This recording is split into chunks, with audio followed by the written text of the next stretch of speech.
Thank you. Really appreciate the question, Addie. Nice to see you. Let's start with the rot, shall we? Let's start with the ugly truth, which is that institutional racism and white supremacy have been baked into our nation's history and culture, locking out many people of color for over 400 years. So it's going to take a lot of work over many, many years to fully dismantle it. And we can get to the policy prescriptions in a minute. But we also have to acknowledge that apart from the work that we do legislatively, apart from the work that we do in Congress, we have so much work that we need to do right here, right now in our communities in Vermont. Because there are many, many Vermonters who believe that racism is a thing of the past. That once we elected Barack Obama, all the racism in the country went away because we were post-racial.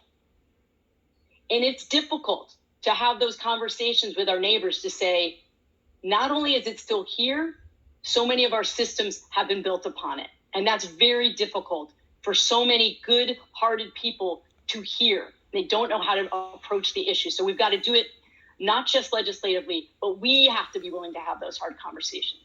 So the work that we need to do legislatively, we need to do all that we can to end mass incarceration in this country.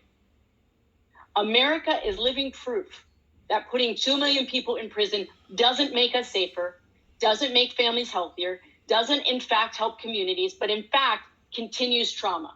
And we have to acknowledge that the criminal justice system was put in place in large part to control people of color and the poor. We also have to address the wealth gap. We've got to cancel student debt.